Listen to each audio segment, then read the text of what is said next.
वालेकुम दोस्तों, कैसे हैं आप सब। मैं आप सबको यूट्यूब चैनल इंग्लिश लिटरेचर पे वेलकम कहती हूँ। हम लोग जो पोएम डिस्कस कर रहे हैं उसका नाम है the prologue to the Canterbury tales, जिसको लिखने वाले सर जेफरी चौसर। अब तक हम लोग इस पोएम की लाइन नंबर 568 तक टेक्स्ट को डिस्कस कर चुके हैं। आज हम लोग ने लाइन नंबर 569 से अपने टेक्स्ट को कंटिन्यू करना है। लास्ट लेक्चर में हम लोगों ने मिलर के कैरेक्टर को डिस्कस किया था। आज के लेक्चर में हम लोग म्युनिसिपल के कैरेक्टर को डिस्कस करने वाले हैं। तो टाइम को वेस्ट किए बगैर हमारे लेक्चर को हम शुरू करते हैं। पहले मैं आपको थोड़ा सा ओवरव्यू दे दूं कि इसके अंदर हमने टेक्स्ट के अंदर डिस्कस क्या करना है। चौसर क्या कहता है म्युनिसिपल के बारे में। चौसर कहता है हमारे साथ इस जर्नी के अंदर एक म्युनिसिपल भी था। वो एक जेंटल म्युनिसिपल था, एक इन ऑफ कोर्ट का, यानी कि एक टेम्पल का, एक ऐसी जगह जहाँ पे जो लॉयर थे, जो वकील थे, वो या तो रहते थे या फिर इकट्ठे होते थे। ठीक है, उस जगह का ये म्युनिसिपल था। म्युनिसिपल होता कौन है? ऐसा पर्सन जिसको एक ड्यूटी असाइन की जाती है। वो ड्यूटी होती है कि उसने फूड की परचेजिंग करनी है और फूड सप्लाई करना है। और वो ड्यूटी कहाँ परफॉर्म करता है? किसी भी स्कूल में, इंस्टीट्यूशन में, या फिर लॉ कोर्ट वगैरह में। और अभी जो हमारा ये जो रिस्पेक्टिव म्युनिसिपल है वो कहाँ पे ड्यूटी कर रहा है? एक टेम्पल के अंदर, एक इन ऑफ कोर्ट के अंदर, एक लॉ कोर्ट के अंदर। ठीक है, तो चौसर कहते हैं जो म्युनिसिपल है बेसिकली बाइंग के अंदर, चीज़ें खरीदने के अंदर बड़ा ही एक्सपर्ट है। और जो चीज़ें खरीदने वाले होते हैं ना, उनको इसकी एग्जाम्पल को फॉलो करना चाहिए, उनको इसको रोल मॉडल कंसीडर करना चाहिए। कहते जब भी कोई भी चीज़ें खरीदने का मामला है, या वो कैश से खरीदने हो या फिर क्रेडिट से खरीदने हो, ये हमेशा वॉचफुल होता है, बड़ा अवेयर रहता है अपनी परचेज को लेकर, अपनी ट्रांजैक्शन को लेकर, अपनी चीज़ों को लेकर, और बड़े ही ध्यान से अपना काम करवाता है। इसीलिए कहता है ये अपने प्रोफेशन के लिहाज से एक एक्सीलेंट म्युनिसिपल है। कोई भी इसके रैंक को, कोई भी इसकी बराबरी नहीं कर सकता। कहते हैं म्युनिसिपल पढ़ा लिखा नहीं है, लेकिन पढ़ा लिखा ना होने के बावजूद भी ये बड़ा ही स्मार्ट पर्सन है। जो लर्नड मैन होते हैं, पढ़े लिखे लोग, उनको सर्व करता है और उनसे ज़्यादा ही कमा लेता है। तो क्या ये गॉड की ग्रेस नहीं है कि एक ऐसा शख्स जो कि इतना पढ़ा नहीं है, फिर भी वो पढ़े लिखे आदमियों को सर्व करता है और पढ़े लिखे आदमियों से ज़्यादा कमा लेता है? कहता है is that not a very great grace of God that such an ignorant man's wit should surpass the wisdom of a group of learned man. कि एक इग्नोरेंट मैन, एक जाहिल आदमी, एक वो आदमी जो इससे स्कूलिंग नहीं ली, वो उसको पीछे छोड़ रहा है जिन्होंने स्कूलिंग ली हुई है। और वो लर्नड मैन कौन है? वो लॉयर्स है। कहते हैं इसके जो है ना 30 से ज़्यादा मास्टर हैं। वो जो सारे के सारे क्या हैं? लॉ एक्सपर्ट्स हैं और प्रोफेशनली स्किलफुल भी हैं। उनमें से डजन यानी कि 12 के करीब करीब जो हैं वो इन ऑफ कोर्ट के अंदर ही रहते हैं। इनमें से 12 मास्टर जो है ना, ये जो रहते हैं इस कोर्ट के अंदर ही, वो इस काबिल हैं कि अपने लिए स्टीवर्ड्स अपॉइंट कर सकें किसी भी लैंड का, या उनको स्टीवर्ड अपॉइंट किया जाए। ये साथ ही साथ वो इतने एक्सपर्ट हैं, इतने लर्नड मैन हैं कि उनको किसी लैंड का या फिर कोई भी अर्निंग है उन चीज़ों का, या इंग्लैंड के किसी भी लॉर्ड का स्टीवर्ड बना दिया जाए। अब मैं यहाँ पर थोड़ा सा पॉइंट क्लियर कर दूँ। बात किसकी हो रही है? 12 मास्टर्स की। वो 12 मास्टर्स जिनको सर्व कर रहा है हमारा म्युनिसिपल। ठीक है, अब यहाँ पे इन 12 मास्टर्स का बताया जा रहा है कि मास्टर्स जो हैं ये काफ़ी रिच हैं। ये इतने रिच हैं कि ये और टैलेंटेड हैं, इनके पास टैलेंट है, ये इंटेलेक्चुअल पर्सन है, ये पढ़े लिखे लोग हैं कि इनको किसी भी लैंड का या किसी भी रेंट यहाँ पे रेफर कर रहा है इनकम को। ठीक है, ये किसी भी इनकम का स्टीवर्ड बना दिया जाए। स्टीवर्ड वो बंदा जो कि मैनेज करता है डोमेस्टिक अफेयर्स को, या किसी भी फैमिली या इंस्टीट्यूशन के जो कैटरिंग अरेंजमेंट होती है उनको, या फिर किसी भी लॉर्ड जो कि इंग्लैंड के अंदर एक लॉर्ड, एक अमीर तरीन आदमी होता है, उनका भी इनको स्टीवर्ड अपॉइंट किया जा सकता है। ये कौन है? ये जो 12 मैंने अभी आपको मास्टर्स के बारे में बताया उनकी बात हो रही है। और अगर इन 12 मास्टर्स को किसी लॉर्ड का स्टीवर्ड अपॉइंट कर दिया गया तो ये करेंगे वो मास्टर को ऑनर के साथ और कर्जे के बगैर लाइफ स्पेंड करने में हेल्प आउट करेंगे। और लोड जिस तरह से प्लेयर फील करता है अपनी लाइफ स्पेंड करने में, ये उसमें भी उनकी हेल्प करेंगे। और शायर के अंदर कोई भी मामला हो जाए, कोई भी ज़रूरत पड़ जाए, तो कोई भी इमरजेंसी हो जाए, ये जो मास्टर्स हैं ये वहाँ जाकर उनकी भी हेल्प करेंगे। तो इसमें हम लोगों को म्यूनसिपल का जो है वो कम बताया, उनके मास्टर का ज़्यादा बताया गया। एनी हाउ फिर चौसर एंड पे कहता है, yet this municipal hood winked all his master masterly. कहते हैं अभी इसने मास्टर की तारीफ़ें कर दी ना, कि जितने भी मास्टर थे वो ऐसे कर लें वैसे कर लें, लेकिन कहता है ये जो म्यूनसिपल है ना, ये अपने मास्टर्स को बड़े ही मास्टरली वे में बेवकूफ़ बना देता है, धोखा दे देता है। तो जो उसने जो क्वालिटीज़ बताई म्यूनसिपल की, बताया रिसेप्टिव है, श्रीड किस्म का बंदा है। एनी हाउ आप टेक्स्ट डिस्कस करते हैं। कहता है a gentle municipal was there for a temple.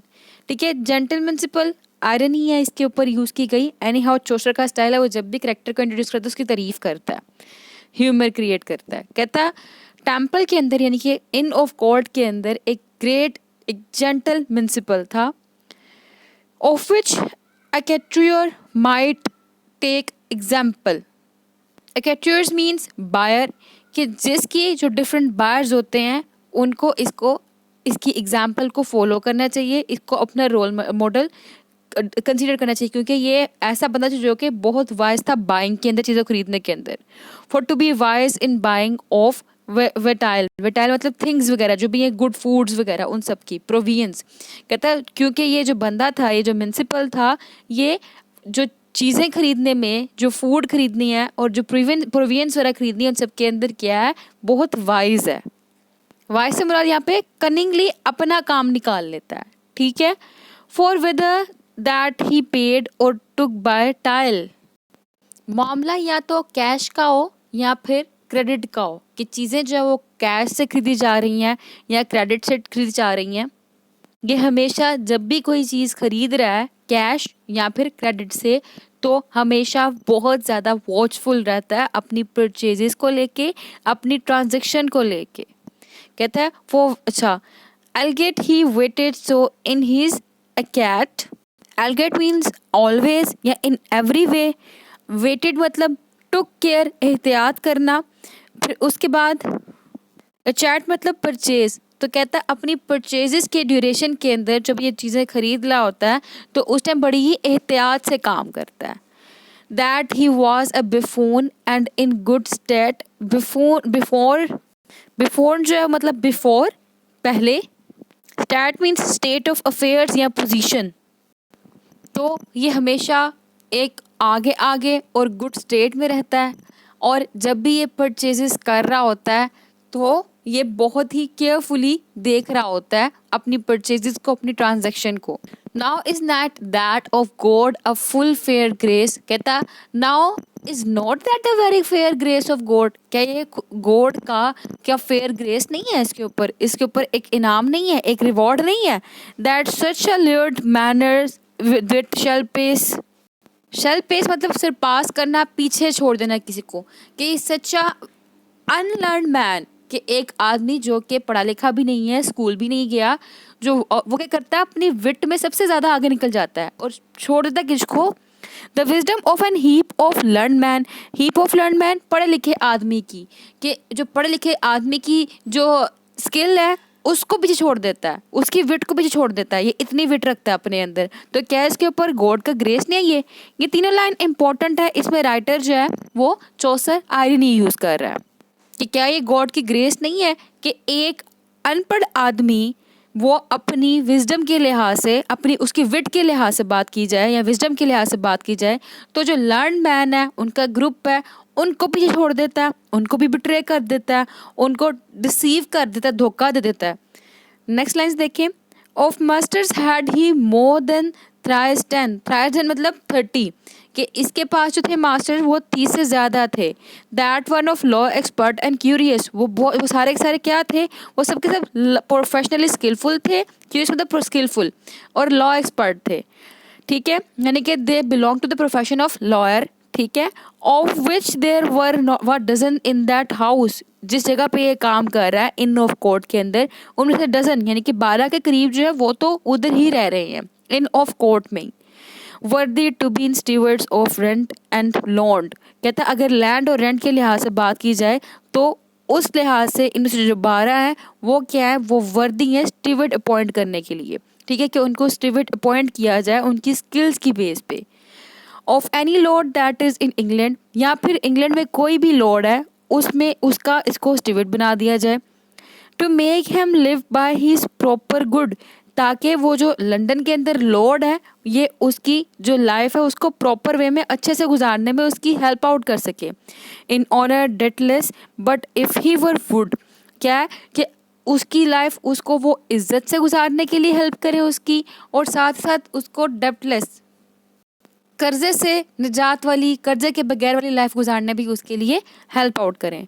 और live as scarcely as him list desire, या फिर ऐसे उसकी ज़िंदगी गुजारने में उसकी मदद करें जैसे वो ज़िंदगी गुजारने में खुश होता है। It pleased him to desire, कि वो चाहता है कि मैं अपनी ज़िंदगी ऐसे गुजारूँ जिससे मुझे खुशी मिले, उस तरह से भी लाइफ स्पेंड करने में ये जो 12 मास्टर्स हैं उसकी हेल्प करेंगे। And able for to help an all और शायर, कहता है अगर एक शायर के अंदर कोई भी शायर में जो दूर दराज लोग शायर के अंदर बीमार हो जाते हैं, कोई भी उनको ज़रूरत पड़ती है फाइनेंशियली तौर पे किसी भी लिहाज से, तो ये वहाँ जाके उनकी मदद करने के भी काबिल हैं। In any case that might fall और हैप, कहता कोई भी फॉल और हैप यानी कि कोई भी एक्सपेक्टेड या अनएक्सपेक्टेड केस आ जाए उनके ऊपर, तो ये वहाँ जाके उनकी हेल्प कर सकते हैं। And yet this municipal set here aller cap, लेकिन अब इस म्यूनसिपल की बात की जाए तो इसने जितने भी इसके मास्टर्स हैं उनको फूल बनाया हुआ है, उनको बेवकूफ़ बनाया हुआ है। ये अपने सारे मास्टर्स को, ये अब पीछे पहले 12 मास्टर की तारीफ़ की गई कि वो इतने ज़हीन है, वो ऐसे कर सकते हैं, उनको स्टीवर्ड बनाया जा सकता है, वो जो है वो किसी की अपने जो यानी कि जिसका जो लैंड ओनर होता है, जो इंग्लैंड में लॉर्ड होता है, वो उनकी सारी डिफ़िकल्टीज़ को दूर कर सकते हैं। शायर में रहने वाले लोग उनकी डिफ़िकल्टीज़ को दूर कर सकते हैं। इतनी एक्सपर्टी बताई गई यहाँ पे लॉयर्स की, लेकिन एंड पे साथ ही क्या कह दिया, and yet this municipal set here Elder cap, यानी कि ये जो म्यूनसिपल है ये तो इन जितने भी ये लॉयर्स हैं, जितने भी एक्सपर्टी है मास्टर को, इन सबको बड़े मास्टरली वे में फूल बना सकता है। ठीक है, ये सारे अपने मास्टर्स को बड़े एक्सपर्ट वे में डिसीव कर रहा है, धोखा दे रहा है, उनको पीछे छोड़ा है। मतलब कि इस एक म्यूनसिपल के 30 मास्टर्स हैं, उनमें से 12 इनमें रह रहे हैं, और वो जो इनमें रह रहे हैं चौसे ने पहले उन सबकी क्वालिटीज़ बताई कि वो ऐसे हैं, वो ऐसे हैं, वो ऐसे हैं। ऑन द अदर हैंड फिर चौसे कहता है वो सब तो ऐसे हैं, इतने वो इंटेलिजेंट हैं, लेकिन ऑन द अदर हैंड जो ये म्यूनसिपल है, हालांकि ये पढ़ा लिखा नहीं है, ये इग्नोरेंट मैन है, लेकिन इग्नोरेंट मैन होने के बावजूद ये पढ़े लिखों को पीछे छोड़ देता है। तो यहाँ पे लास्ट लाइन में इसके करैक्टर के ऊपर एक सटायर था, और इसके अलावा प्रीवियस लाइन जो मैंने बताई थी आपको, ये नाउ इज़ नैट, ये वाली लास्ट 3 लाइन्स वो भी बहुत इंपॉर्टेंट लाइन्स थी। तो यहाँ हमारा करैक्टर हो गया कंप्लीट। आई होप कि आपको म्यूनसिपल का करैक्टर क्लियर हो चुका होगा। फिर मिलते हैं अगली वीडियो में अगले लेक्चर के साथ, तब तक दुआ में खास याद रखिएगा। Thank you so much for watching this video. अल्लाह हाफिज़।